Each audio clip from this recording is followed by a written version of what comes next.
Nako, eto.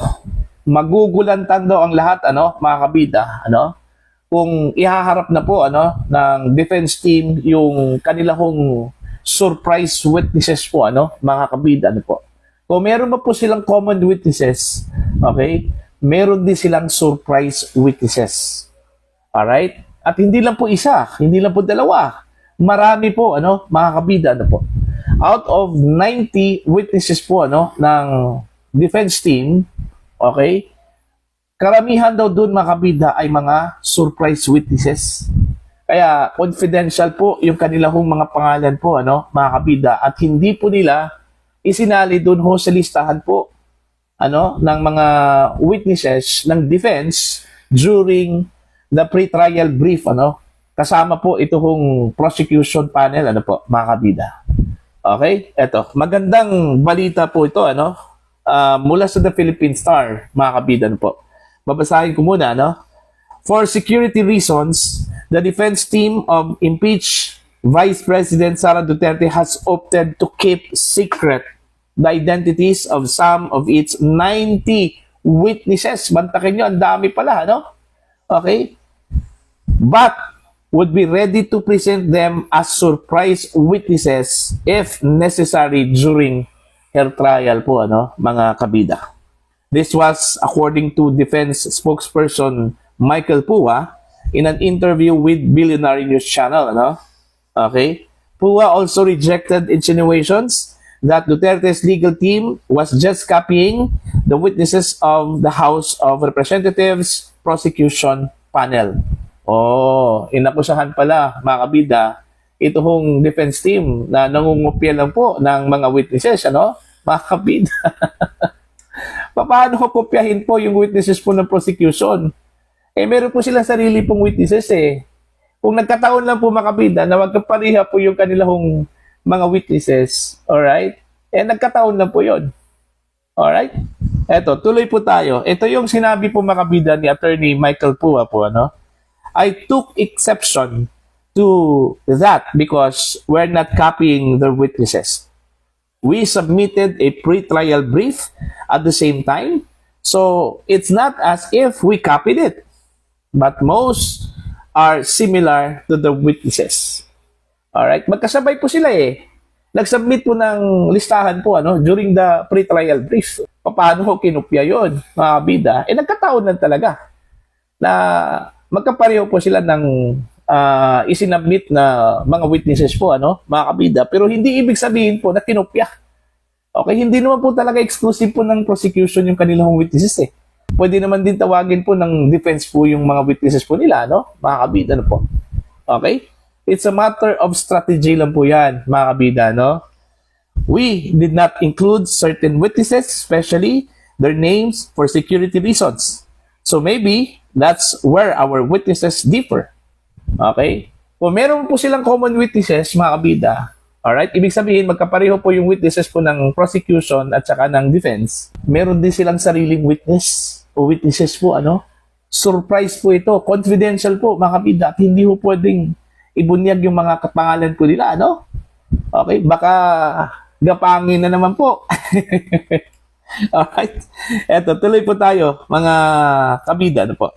But I cannot share their names for security purposes. And that's part and parcel of the guidelines we gave at the pre-trial conference. That we cannot name the witnesses for as long as we state the purpose. What their purpose is, Pua added. The House prosecution has said it would present at least 57 witnesses during the impeachment trial. The Senate Impeachment Court has approved a 92-day trial for Duterte, mga kabida. So, yon. Meron po silang ihaharap po ng mga surprise witnesses po, mga kabida. At magugulantang daw ang lahat. Kapag ihaharap na raw nila itong mga witnesses na ito. Posibleng hindi po nila inakala na itong mga sinasabi hong witnesses po ng defense ay wala ho sa kanilang isip at sa kanilang radar po, mga kabida, na gawin palang witnesses ito, mga kabida. Kaya nga surprise eh. Okay? Baka naman po mahulog sa kanilang upuan yung mga nasa prosecution team pag makita po nila itong mga witnesses na ito. Okay? Confidential nga eh. Ano? Ayaw nga nilang i-reveal yung mga names. Okay? Hindi naman po pwede na i-reveal yung mga names eh. Okay? Kanya-kanya strategy po yan, ano, mga kabida. Most probably, baka itong prosecution, meron pong sariling secret witnesses po, ano, mga kabida. Okay? Abangan po natin to. Ito, kaabang-abang talaga, mga kabida. No? Very exciting po yung magiging impeachment trial po ni Vice President Sara Duterte. Ano? Although mag-umpisa na po ito, mga kabida, ngayong Lunes, pero according to Senator Win Gatchalian, ano, sa Monday daw, more on preliminaries din daw, administrative matters, ano, mga kabida, pagpapakilala ng mga abogado sa defense team at saka sa prosecution panel, ano, mga kabida na po. And then, the rest po, preliminaries po, ano, more on administrative matters. Most probably, second day, third day, doon na po mag-umpisa yung pagtatawag po ng mga witnesses po, ano, mga kabida, ano. Pero para sa akin, medyo na-excite ako dito sa sinabi po ni Attorney Michael Pua, ano, mga kabida. Alright? Na meron pala silang mga surprise witnesses. Okay? Na kanilang iprepresenta po, mga kabida, ano po. Okay? Para lang po sirain, okay, ito hong ebidensya po, mga kabida, ng prosecution laban ho kay Vice President Sara Duterte, mga kabida. Okay?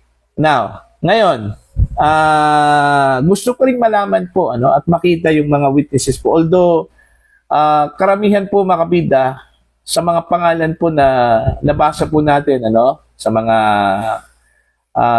online news, alright, medyo familiar na po sa atin yung mga pangalan po na kanilang inilista, no, bilang mga witnesses po, mga kabida, ano po, katulad nilang po, mga kabida, ng Office of the Ombudsman, okay, Department of Budget and Management, ano, Ramil Madriaga, Antonio Trillanes IV, ano po, okay.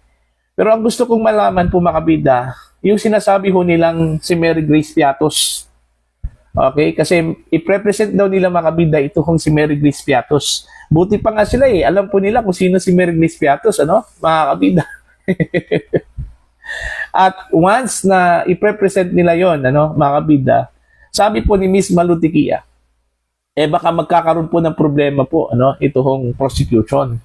Alright? Kasi kung titingnan po natin, mga kabida, yung confidential funds, ano, okay? Kaya nga inalaw po, mga kabida, ng Commission on Audit na gumamit po ng aliases.